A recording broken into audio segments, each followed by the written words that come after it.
हम सभी के लाडले, दीन दुखियों के मसीहा, महाराष्ट्र के दिव्यांगों के मसीहा, प्रहार जनशक्ति पक्ष के अध्यक्ष माननीय श्री बच्चू कडू जी, हमारे सबके लाडले उम्मीदवार धनंजय गावड़े जी, पालघर जिला प्रमुख प्रहार जनशक्ति पक्ष के हितेश यादव जी और स्टेज पर उपस्थित तमाम मान्यवर, सामने बैठे हुए मेरे भाइयों एवं बहनों, आप सभी को मेरा नमस्कार। आज किसी और के बोलने का दिन नहीं है, आज हम सुनने आए हैं हमारे लाडले, हम सभी के मसीहा माननीय श्री बच्चू कडू जी को, बच्चू भाऊ को सुनने के लिए यहाँ पर लोग उपस्थित हुए हैं। मैं आप लोगों को ज्यादा नहीं बोलूंगा। कम वक्त में आप सभी लोगों ने बहुत बड़े पैमाने पे काम किया है ये नाला दोबारा विधानसभा में, इसके लिए आप सभी लोगों का धन्यवाद करता हूँ। भाऊ,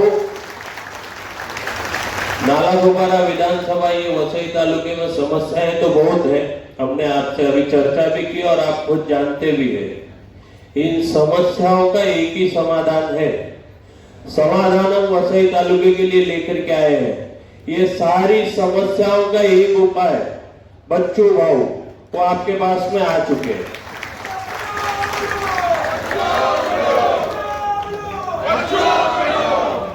यहाँ पे आप सभी लोग दिन प्रतिदिन अपनी समस्याओं से जूझते हैं, समाधान आपके सामने उपस्थित है।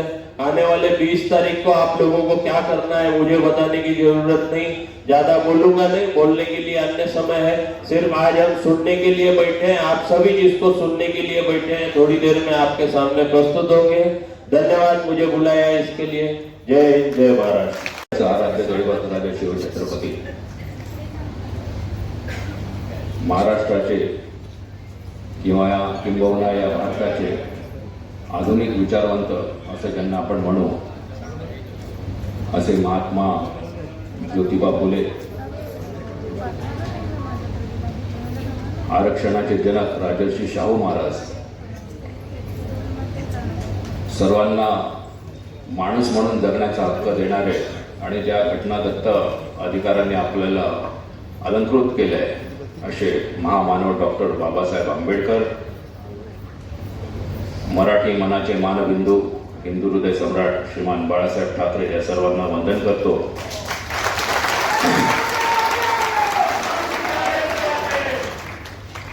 आजच्या या कार्यक्रमाला उपस्थित आपल्या प्रहार जनशक्तीचे अध्यक्ष, जनशक्ती पक्षाचे अध्यक्ष, दिव्यांगेचे आधारवड, महाराष्ट्रातील गोरगरीब यांचा आवाज, यांचा बुलंद आवाज, जेवढं आपण या माणसाबद्दल बोलू तेवढं कमी आहे, असे नामदार बच्चू कडू साहेब,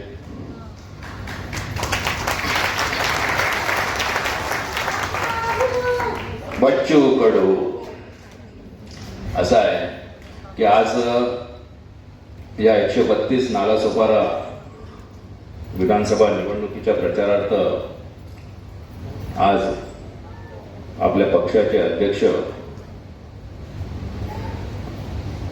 या कार्यकर्ता संवाद मेळाव्यास हजर आहेत। फार अतिशय म्हणजे संपूर्ण महाराष्ट्र पेजून काढतायत आणि त्यातूनही त्यांनी आपल्याला वेळ दिला, त्याबद्दल आपण खरोखर त्यांचे ऋणी आहोत। भाऊ, आम्ही आमचं ऋण व्यक्त करतो आपल्याकडे। अतिशय व्यस्त परिस्थितीतून सकाळी सकाळी हेलिकॉप्टर पोहोचू शकत नाही म्हणून रात्री ट्रेनने आलेले आहेत ते।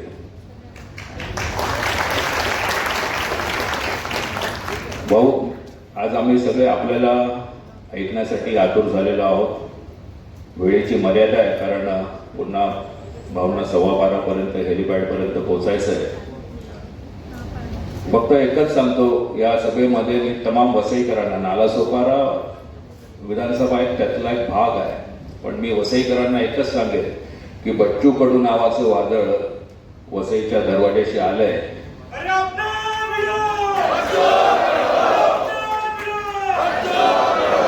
या वादळाचं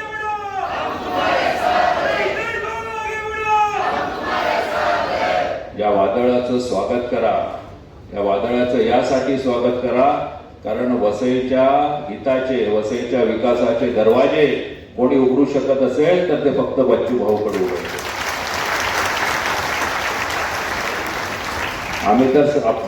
आम्ही या विचार मंचावर बसलेले सगळेजण आपण बच्चू भाऊंचे भिडू आहोत. बच्चू भाऊ, प्रश्न फार आहे तिथे, म्हणजे समस्यांचा एवढा अंबार आहे की आपण 2 दिवस बोललो तरी समस्या संपणार नाही. आणि मुंबईच्या हाकेच्या अंतरावर हा वसई विरार आहे आणि याची एवढी दयनीय परिस्थिती या ठाकूर कुटुंबियांनी केली आहे, हे जर कोणाला सांगितलं तर लाज वाटेल. धारावी सारख्या 3-3, 4-4 झोपडपट्ट्या आमच्याकडे झालेल्या आहेत या ठाकूरांच्या काळात, फक्त झेडपंच्या नादामध्ये. ही हरित वसई उद्ध्वस्त केली आहे, गावाच्या गावं उद्ध्वस्त केलेली आहेत.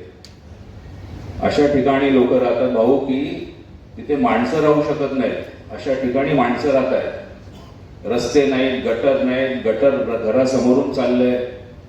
गटर नुसतं गटर नाही तर शौचालयाचं पाणी पण घरासमोरून चाललंय.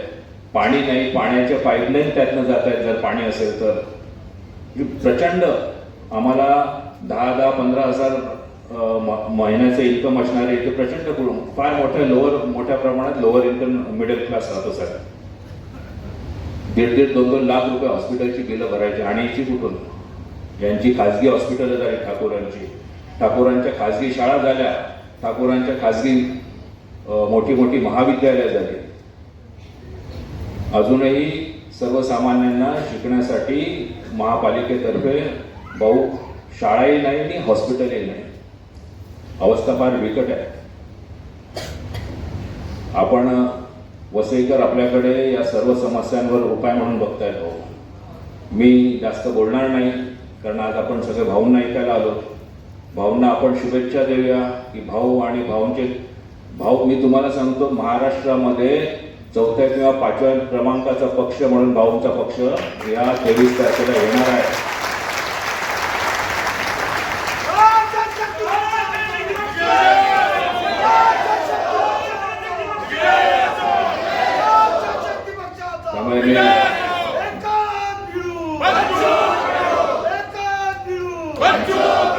म्हणून माझं वसईकरांना आवाहन आहे, भाऊंच्या मागे उभे राहा ठामपणे. कारण या वसईचा विकास जो आहे, ज्याला जनसामान्यांची जाण आहे, ज्याचा पिंड समाजसेवेचा आहे, असाच माणूस करू शकतो. मी जास्त बोलणार नाही, रजा घेतो आणि भाऊंना सादर आमंत्रित करतो. भाऊ यांना मी विनंती करते तेथे हजारोंच्या संख्येने उपस्थित असलेल्या वसई विरार शहरातील जनतेला मार्गदर्शन करावे.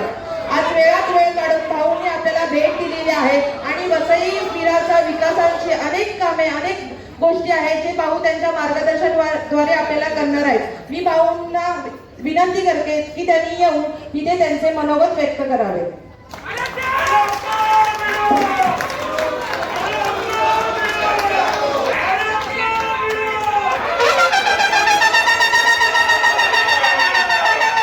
देण्याचं काम केलं. उपस्थित सर्व मंचकावर एवढ्या सगळ्यांचं नाव मी घेणार. मंचापेक्षा आपण अधिक महत्वाचे आहे आणि तुमच्यासाठी हा लढा आहे. खरं तर निवडणूक पूज्य बाबासाहेब आंबेडकरांनी एका बोटात एवढी मोठी ताकद दिली, त्याला पूर्ण बोटही लावायची गरज नाही. मनगटातलं जोर बोटात आणलं पाहिजे आणि बोट दाबताना आम्ही पाहतो बटन दाबताना ते दिमाग हातून लावलं पाहिजे, टाकलं पाहिजे, दिमाग लावून बटन दाबली पाहिजे. ज्या विचारानं छत्रपती शिवरायांना हा महाराष्ट्र घडवला, मोगलांचं सैनिक 50 लाखाचं होतं, कुतुबशाह 20 लाखावर होता, आदिलशाही 15 लाखाचे फौज घेऊन 100 मीटरवर होता आणि निजामशाही पण अंगावर होती. 14 वर्षामध्ये तयार झालेला शिवबा जिजामाताच्या शिकवणीत वाढला. प्रचंड अंधाधुंदी होती. जात धर्म सोडून सगळ्या जणांना कापलं जात होतं आणि मग अशा सगळ्या अंधारात प्रचंड वादळात दिवा टिकणार कशा, अशा प्रकारच्या सगळ्या विवेचना असताना 7 मावळे एकत्र येतात आणि करोडो भरोश्या विरोधात एक किल्ला जिंकायचा असं ठरवतं. ही कल्पना करणं सुद्धा थरकाप आणणारी होती. बरेच जिजामाता आणि शहाजीराजांचे मित्र असं सांगतात त्यावेळेसचे, तर तुम्ही असा हात जरी किल्ल्याला लावला तर 100 मीटर असणारी फौज हत्ती घोड्यासहित तुमच्यावर तुटून पडत, बेचिराग करून टाकत, काहीच दिसणार नाही, लपाले सुद्धा जागा भेटणार नाही. अशा वेळी जिजामाता अशी म्हणते, अरे लाख शिवाजी गेले तरी 72 रयत जिवंत राहिली पाहिजे. पहिला किल्ला ताब्यात. लढाई ही हिंदू मुस्लिम नव्हती होती. मित्र, आम्ही पाहतो हिंमत आणि प्रामाणिकपणा जर असला तर देशातली कुठलीही शक्ती थांबू शकत नाही. हे त्या ठाकूराले सांगून द्या. तो जर काही असेल त्याला सांगून द्या का प्रामाणिकपणा आणि हिंमत ही माणसाला, आम्ही पाहतो हत्तीचं बळ देतं आणि त्या हत्तीचं बळ निर्माण करण्याची ताकद म्हणजे ही निवडणूक आहे. हे निमित्त आहे. हार जीत हा विषय नंतरचा आहे, पण आम्ही लढतो कसे हे पुऱ्या दुनियाला दाखवून द्यायचं आहे की हम लढते, आम्ही कशा पद्धतीने लढतो. मित्र, आम्ही लढणं फार महत्वाचं आहे. ते कसं लढतो ते फार महत्वाचं आहे. कोणता झेंडा घेऊन लढताय, कोणत्या रंगाचा झेंडा घेऊन लढताय हे महत्वाचं नाही, कोणता विचार घेऊन लढताय हे फार महत्वाचं. तो हिरवा असू दे, भगवा असू दे, निळा असू दे का पिवळा असू दे, झेंडा कोणाच्यासाठी हाती धरू, कोणासाठी धरू आणि त्याला कुठपर्यंत घेऊन जाऊ हा फार महत्वाचा विषय. हल्ली राजकारणामध्ये धर्म आणि जातीशिवाय राहिलं तरी काय? जे नामर्दांगाची अवलाद असतं ना ते जात आणि धर्म आणि भाषेचं समीकरण मांडतं. प्रहार भाषा आणि धर्म आणि जातच्या प्रयास जाऊन सेवा आणि सेवेचं खऱ्या अर्थाने समीकरण मांडत असतो. उभ्या महाराष्ट्रामध्ये जेव्हा आम्ही उभं राहतोय तेव्हा एका विचार घेऊन आम्ही उभं राहतोय. बच्चेकडू ज्या भागातून आला तो मला बाप एका दाण्याचे 100 दाणे करणारी अवलाद आहे आणि असंख्य लोकांना आम्ही पाहतोय खूप खरं तर बुजवणारी शेतकऱ्याच्या अवलादीतून आम्ही आलो आहे. त्याच्या एका आम्ही पाहतोय भूमिकेतून इथला प्रत्येक माणूस जगवण्याचं काम करतोय. शेतकरी आमचा जेव्हा एक दाना ज्या भूमीत टाकतो तेव्हा जमिनीतल्या किडे माकोडे जगत असत. थोडस वरती आलं तर पुन्हा आम्ही पाहतोय फुलपाखरासहित सगळेजण त्याचा आनंद घेत असत. त्याला जेव्हा पाहतो त्या पिकाला जेव्हा दाणे लागतं, एका दाण्याची 100 दाण्याची सुरुवात होतं तेव्हा पक्षी गिक्षी ते जगत असत आणि जेव्हा हातात येतं तेव्हा पुन्हा माणसं जगतंय आणि हातातून जेव्हा ते पिठा आम्ही पाहतोय चक्कीत जात त्याचं जेव्हा आम्ही पाहतोय पीठ होतं तेव्हा तरी माणसं जगत असतं. माणसं जगवण्याचा धर्म आहे. माणसं जगणं महत्वाचे आहे. त्यासाठी जे जे काय करता येईल ते करावं. महात्मा फुलेनं सांगितलं होतं, शेतकरी आसूट नावाचं पुस्तक लिहिलं, त्यामध्ये असं म्हटलंय का कलम कसई के बचकर रहो, कलम कसई. मी त्या वडीवर 2-3 तास विचार केला. म्हटलं कलम लिहिणे वाले कसई कसे होते? कसई तर आम्ही सुरा मारणारे लोक असतात. एक सुरा घ्यायचं बोकड कापाचं त्याला आपण कसई म्हणतो. पण नंतर अर्थ समजला जेव्हा या सगळ्या सरकारकडे पाहत गेलो तेव्हा हे कसं लिहिलं. आम्ही पाहतोय का सरकार आणि केंद्र आणि राज्य सरकार जेव्हा धोरणं बदलवतं आणि त्या धोरणात जेव्हा आमचं मातीमोल आम्ही पाहतो सुंदर जीवन मातीमोल करतं. एक धोरण आहे. साधा आम्ही पाहतो का अनाधिकृत बांधकाम असेल किंवा आम्ही पाहतो आम्हाला घर भेटण्याची व्यवस्था असेल, त्या व्यवस्थेवर एखादं जर धोरण चुकीचं केलं तर लाखो घर बर्बाद होऊ शकतं. आता आम्ही पाहतोय का तेल आयात केलं आणि सोयाबीन उत्पादक शेतकरी मारून टाकला. कांदा निर्यात बंदी केली आणि कांदा निर्यात पिकवणारा शेतकरी मारला. लिहिलं काय केंद्र सरकारनं? कॅबिनेट मध्ये 2 मिनिटाचा निर्णय झाला आणि 3 शब्द लिहिले, कांद्याच्या निर्यात बंदी. एवढ्या ह्याच्यात कांदा उत्पादक शेतकरी ठार झाला. कसंही जेवढा मारत नाही ना त्याच्यापेक्षा सरकार मारतं. आणि म्हणून कलम कसाईवाला होता है, कलम लिखनेवाला भी कभी कभी कसाई होता. आणि मग मित्र, आपण हे सगळं करत असताना तुम्ही जे काय इतके लोक आहे, भरपूर लोक आहे, मला वाटलं काय 50-60 लोक होईल, पण धनंजय भाऊ तुम्ही एवढे लोक जमा केले. हितेश नाही, तुम्हाला मानाचा मुद्रा अर्पण करू. जे जे काय असं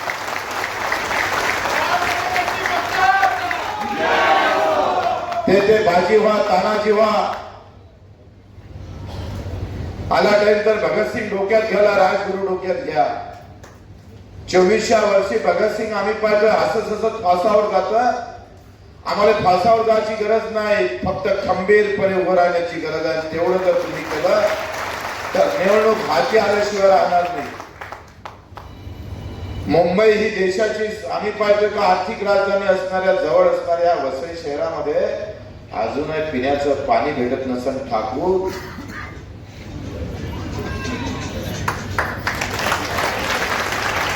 तर तुमची ठाकूरकी बंद करायला आम्ही आलोय, लक्षात घ्या.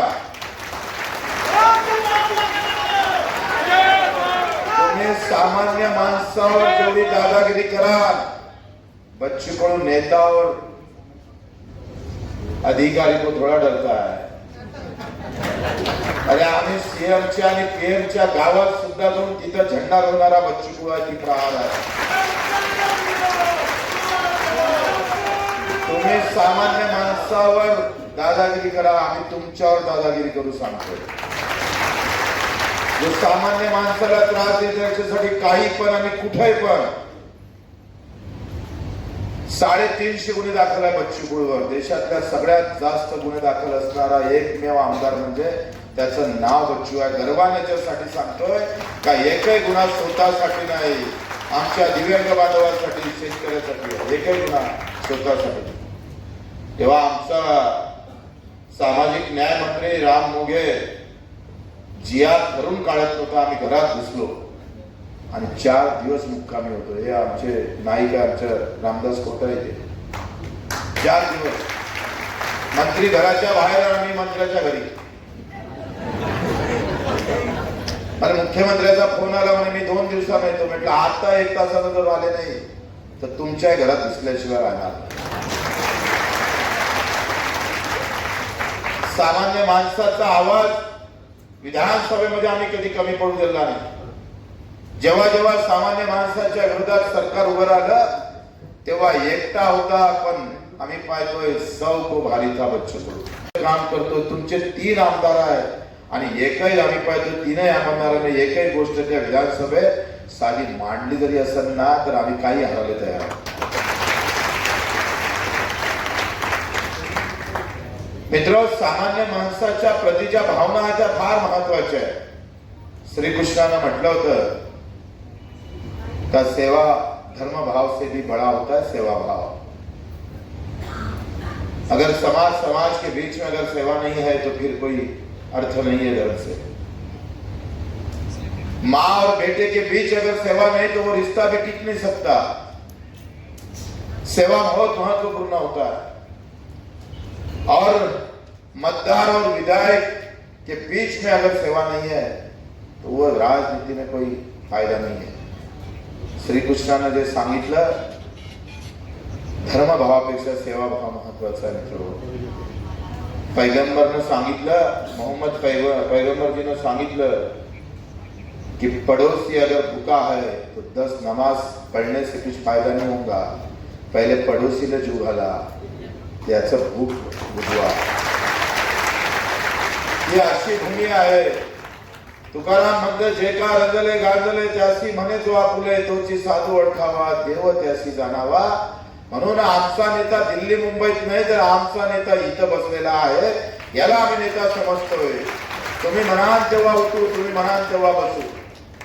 कोणता नेता आम्हाला थांबू शकत नाही, लक्षात घ्या.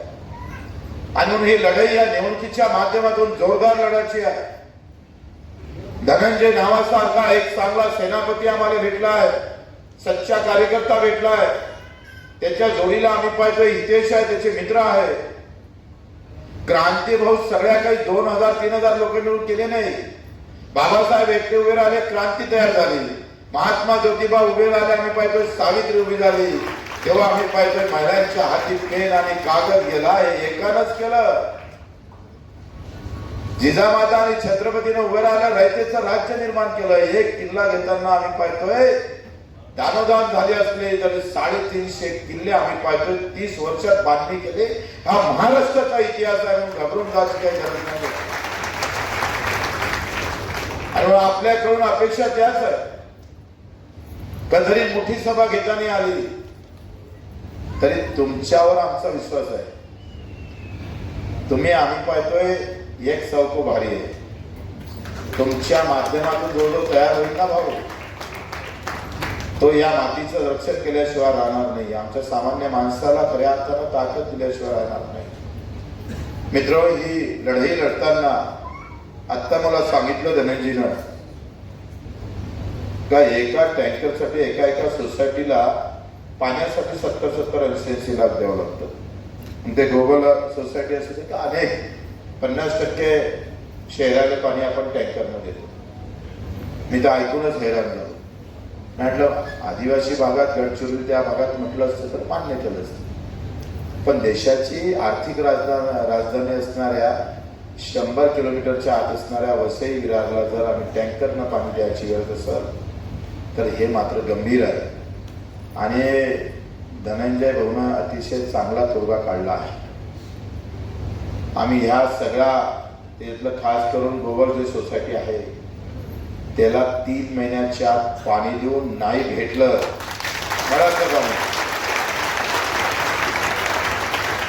तर ठाकूरच्या माध्यमातून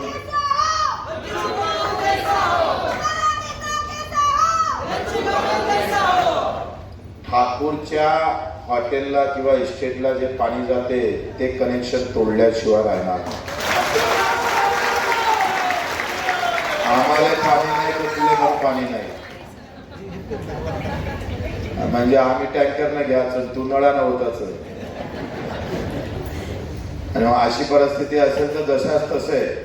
ते काय म्हणतात, जिथं दुख नाही तिथंच मलम लावलं पाहिजे. डायरेक्ट तिथंच औषध देणं मला गरजेचं आहे. साधा IT हब इथे करता आलं असतं, ते केलं नाही. SRच्या माध्यमातून प्रत्येकाला घर कसं देता येईल, काय दुर्दैव आहे देशामध्ये. मुद्दे संपले, देशातले समस्या संपल्या आणि धर्मजातीच्या राजकारणात तुम्ही सामान्य माणूस पुरा चिरचार करून टाकलेला आहे. अहो, आपण पाहतो त्या मुंबईची 6000 एकर जमीन फक्त 3 माणसाजवळ आहे. 6000 एकर जमीन एकट्या गोदरेजनं 3000 एकर जमीन आणून केली. स्वातंत्र्याच्या पूर्वी इंग्रजांना बक्षीस म्हणून ज्यांना दिली चापलुसीच्या बदल्यात, आम्ही इकडे शहीद झालो. आणि चापलुसी करणाऱ्या देशात अजूनही इंग्रजांना दिलेली जमीन त्यांच्या ताब्यात ठेवतं. तेव्हा हे सगळे पक्ष सगळे आडूपाडू जाते कुठं. मी सांगतोय आम्ही जे येणार आहोत ते 10 आमदार घेऊन येणार आहोत. 10 आमदाराची ताकद वसईमध्ये निर्माण करणार आहोत. इथे उभे राहू आम्ही. अंमली पदार्थाचे सुसाट, सगळ्यात जास्त अंमली पदार्थ आणि त्याच्यात नशेत असणारा तरुण जर कुठे भेटत असला तर तो ठाकूरांच्या राज्यात भेटत.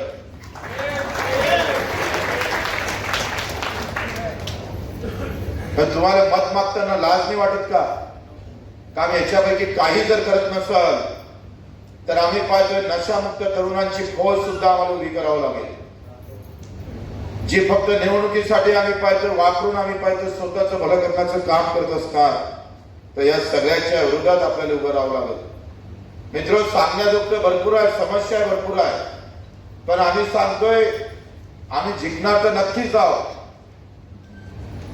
मला तुमच्या चेहऱ्यावर लक्ष देऊन राहिलं. तुम्ही जबरदस्तीनं आलेले नाही आहे, तुम्ही फोन करूनही आलेले नाही आहे. म्हणजे कधी कधी उमेदवारासाठी जनता येतं, म्हणजे उमेदवारासाठी आपण पाहतोय का जबरदस्तीचा सौदा असते, 10 लागते घडी उभा राहिलेला, अशा पद्धतीनं असतं. पण तुम्हीच उमेदवाराला उभं केलं हे तुमच्या चेहऱ्यावर दिसत. हा पहिला विजय तर आपण मारलाच आहे. हा पहिला विजय आमचा. जेव्हा जनता उभी करतं, महासारखा माणूस माझा पुऱ्या बाप खानदानीत कोणी राजकारणात उभा नाही, कधीच नाही, काम करत राहिलो. आणि असे 200-300 आम्ही कार्यकर्ते उभे राहतो. एक जण आम्हाला पाठिंबा मागायला जातं, माझ्यातला अतिशय खेडूत माणूस, अतिशय नासमजदार, म्हणजे राजकारणाचं काही लेनदेन नसणारा एक कार्यकर्ता, तो सहज म्हणतो, बच्चू हो, या आपल्याला पाठिंबा मागायला येतो, बच्चू आपणच उभं राहू. आमच्या डोक्यात आपणही उभं राहू शकतो. म्हटलं आपण तर काम लय केलंय, हे जे पाठिंबा मागायला आले याच्यापेक्षा आपलं काम तर डबल आहे, मग आपण का उभं राहू नये. राहिलो आम्ही उभं. आणि अर्ज भरायला तर पैसेच नव्हते. वापस आलो, बातमी झाली, पेपरवाल्याने बातम्या छापल्या, चांगल्या बातम्या कोणी छापतं, पण वापस आलं हे बातमी केली. आणि बातमी केली तर काय झाली, एक असा मुलगा बघत पैशाने वापस गेला, अर्ज भरला नाही. लोकांना माहीत झालं भाऊ, आणि लोकांना दुसऱ्या दिवशी रांग लावली त्याच्यासोबत. 45,000 रुपये जमा झाले, इथून 20 वर्ष आले. आणि त्याच्या तिसऱ्या दिवशी अर्ज भरायला गेलो तेव्हा 5,000 लोक सोबत होते. मित्र, काम बोललं पाहिजे. कर बुरा तो होऊंगा बुरा, और कर बुरा तो होऊंगा बुरा बुरा. आता काही लोकांची पायरी भरली असेल, नावात धनंजय आहे पण धन नाही आहे. पण सामान्य माणसात मन असणारा माणूस,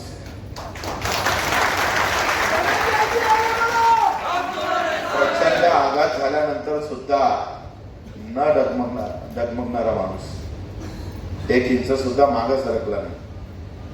आणि म्हणून आम्ही पाहतो, नाही आम्हाला तानाजी होता आला तर तानाजीचा मावळा आम्हाला भेटलेला आहे, आणि आम्ही सुद्धा त्याच ताकदीनं उभे राहणार आहोत.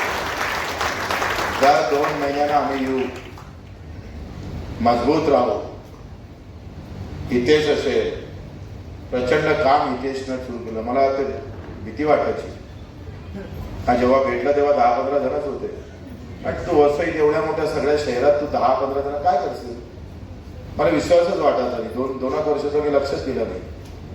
पण त्याच्या पाऊलखुणा जे पडत होत्या, ज्या पद्धतीनं तो समोर येत होता, तेव्हा मला थोडंसं डोक्यात येत होतं का नाही, काम का दिसलाय, कामाचं दिसतं माणूस. आणि त्याने धीरे धीरे काम वाढवलं. कसं आहे, ज्याच्याजवळ पैसा आहे तो दान करतं ना, ते फार महत्वाचं नाही, पण पैसा नसताना दान करणारी माणसं डोक्यात राहतो बरं, लक्षात. आणि मग अशा एका कार्यकर्त्याला ताकद नसून ताकद निर्माण करणं, मजबूती करणं, सामान्य माणसाबद्दलच्या आस्था असणं, आणि त्या हितेच्या माध्यमातून आता खरं तर मला वाटते ही निवडणूक फार सोपी जाईल, आणि अतिशय चांगल्या मजबूतीनं आपण हे लढू. आणि आम्ही पाहिजे का एक पायाभरणी करणार आहोत मजबूतीनं, आणि पूर्ण विश्वास आहे.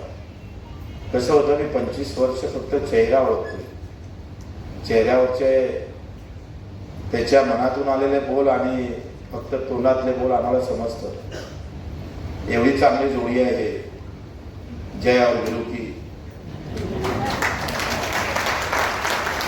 आणि ही लढाई निश्चितच तुम्हाला जय भेटून दिल्याशिवाय राहणार नाही. एक चांगल्या प्रकारचं आवाज सामान्य माणसाचा होईल. आम्ही 1 लाख लोकांचे शस्त्रक्रिया केल्या, 350 गुन्हे दाखल झाले, 115 वेळा रक्तदान केलं. सामान्य माणसासाठी आम्ही कधी थांबलोच नाही. जात पात धर्माच्या बाहेर जाऊन लढणं फार कठीण असतं. हक्कासाठी लढतो म्हटलं तर माणसं नाही सापडत, पण जाती धर्मासाठी लढतो तर माणसाची काही कमी नाही पडत, कारण त्या जातीतले लोक भेटतात. आज मजुराची काय अवस्था आहे, बिल्डिंग बांधणारा, मोठे मोठे टावर उभे करणाऱ्या मजुराला मजुरी किती भेटतं, आणि पैसे लावणारा बिल्डर किती कमावतं. हा आर्थिक वाद आहे, ही विषमता आहे देशामध्ये. साधी शाळा चांगली असावी. 75व्या वर्षामध्ये तुम्ही रात्रभर विचार करा, मी बोलतो ते खरं आहे का खोटं आहे, ते खऱ्या अर्थानं अभ्यासपूर्ण सांगा, मांडा. 75व्या वर्षामध्ये आम्ही पाहिजे काँग्रेस गेली, भाजपा आली, भाजप गेली, काँग्रेस आली. काय भेटलं सामान्य माणसाला? त्यानं स्वतः उभा केला नसता तर आज काय मरमर मारायला लागली असते. एकाएकीकडे प्रचंड पाहिजे अंदाजबंदी सुरू आहे. काम न करणारे माणसं, कष्ट न करणारे माणसं प्रचंड श्रीमंतीकडे जात आहे. आणि कष्ट करणारे माणसं मात्र मरत आहेत. 75व्या वर्षामध्ये चांगली शासकीय शाळा नाही बनवू शकली आम्हाला. प्रचंड पैसे मोजावं लागतं शिक्षण घेण्यासाठी. अरे शिक्षण तर सेवा होती, तो सालेनं धंदा करून ठेवला. ही लढाई जाती धर्माच्या पलीकडे जे आम्ही पाहिजे, ज्यांनी शिक्षणाचा धंदा केला, आमच्या आरोग्याचा धंदा केला, त्याला खऱ्या अर्थानं वार करणार आहे प्रहार, त्याच्यावर वार करणार हा विचार आहे. अरे सेवेतून तुम्ही धंद्याकडे नेलं. सावित्रीबाई फुलेनं हा सेवा सुरू केली, त्या सेवेचा या सगळ्या सत्ताधाऱ्यानं धंदा करून ठेवला आहे. आजही गरिबाचं शिक्षण वेगळं, श्रीमंताचं शिक्षण वेगळं झालं. आमच्या नेत्यांचे पोरं आता जर्मन शिकायला जातात आणि आमच्या पोराला शिक्षक भेटत नाही, साधी खोली पण चांगली भेटत नाही. एकत्र तर याच्यासाठी व्हायला पाहिजे. तुम्ही सरकारी हॉस्पिटलमध्ये गेलं तर एका बेडवर दोघं पेशंट असतो. काय महाराष्ट्राची अवस्था. कोरोना आला आणि पायरीवर आमच्या बापाला मरताना आम्ही पाहिलं, कारण बेड शिल्लक नव्हता, डॉक्टर नव्हता आणि आम्ही गुंग्याचं बोलतोय. इथे गरज काय आमची. एका गावात जर 10 मंदिर झाले असेल, पुन्हा 11 मानत असेल तर ती गरज थोडी आहे देशाची. एका गावात जर 10 मस्जिदी असेल, पुन्हा 12वी कोणी उभी करत असेल तर ही गरज देशाची नाही आहे. मित्र, जेव्हा आम्ही अतिशय गोरगरीब लोकांमध्ये जातो फिरतो तेव्हा त्यांच्या ज्या काही समस्या आहेत, साधं शिक्षण चांगलं नाही भेटावं, पैशाशिवाय चांगलं शिक्षण भेटत नाही. ही जर 75व्या वर्षामध्ये व्यवस्था राहत असेल तर तुम्ही आम्हाला धर्म कोणता सांगताय? रंगाचा धर्म सांगता का? हा धर्म आहे तुमचा?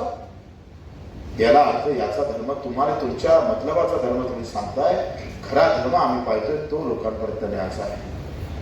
आजही अवस्था अतिशय वाईट आहे. 3.5 लाख शेतकरी फासावर जातात. कमवून काहीच भेटत नाही. जो दुसऱ्याची भूक बुजवतो त्याला तर कित्येक उदाहरण आहे. स्वतःच सरत रचलं, स्वतःच लाकडं लावले, त्याच्यावर जाऊन स्वतःच पेटून घेतलं. एवढी वाईट अवस्था या देशामध्ये आहे. शहरातल्या लोकांना शेतकऱ्याचा आवाज म्हणून बनावं आणि शेतकऱ्यांनी मात्र आमच्या कामगारासाठी उभं राहावं अशी अवस्था निर्माण झाली पाहिजे. तुम्ही आम्ही एकत्र होऊन या अन्यायाच्या विरोधात लढता आलं पाहिजे. ज्यांच्या मंडळात जोर नाही ते दहाडा तुम्हाला जात आणि धर्म सांगत, हिंदी आणि मराठी भाषिक असा वाद निर्माण करत. मित्र, खरा वाद आमच्यापासून, खऱ्या वादापासून दूर नेण्याचा प्रयत्न होईल. घरकुल साधच 75व्या वर्षामध्ये बर्गर घराचे लोक किती राहतील? तुमच्या मुंबई वसई विरारमध्ये 6 ते 7 लाख लोक अजूनही प्लॅटफॉर्मवर झोपतात. ज्याला 2 पाय नाही, हात नाही, डोळे नाही, याच्यासाठी एकही आवाज ना दिल्लीत हुकूमत ना विधानसभेत. बच्चू कडू जर हा आवाज आम्ही पाहतो बनला नसता तर या देशात दिव्यांग राहते का हेच माहीत पडलं नसतं. आम्ही जी लढाई लढलो, ज्याला 2 पाय नाही त्याच्यासाठी, ज्याला 2 डोळे नाही त्याच्यासाठी, ज्याला ऐकायला येत नाही, ज्याला बोलता येत नाही, त्याचे मत किती आम्ही कधी पाहिलं नाही. सगळेच कामं राजकारणासाठी नाही तर आशीर्वादासाठी करायला लागत असतं, ते महत्वाचं. आशीर्वाद घेता आले पाहिजे. राजकारणात राहून पाप केल्यापेक्षा आम्ही पुण्य कमावण्याचं काम करू. आणि हा पापाचा जो पुतळा उभा केला ना, तो आम्ही पाहतो उठून फेकल्याशिवाय राहणार नाही. आमच्या गावात चांगलं करण्यासाठी महिन्यातून 2दा बच्चू कडू इथंच जनता दरबार घेऊ, इथंच उभं राहू, सगळे चाखड इथं आम्ही खर्च घालू.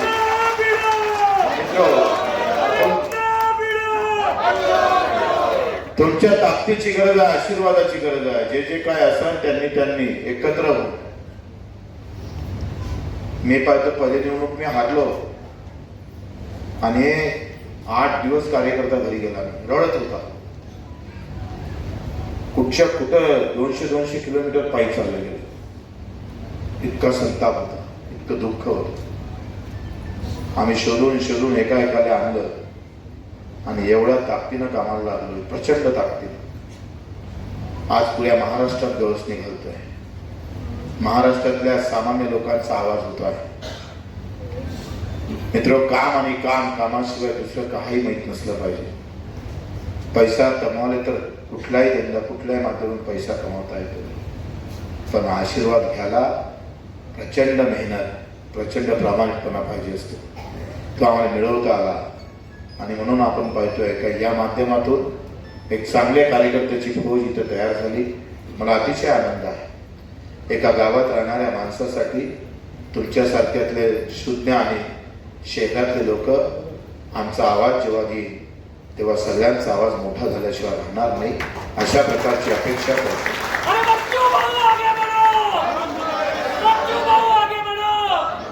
योगायोगानं बॅट चिन्ह आहे. ही सचिन तेंडुलकरची बॅट नाही, हे शेतकऱ्याची आहे, मजुराची आहे, ही सामान्य माणसाची आहे.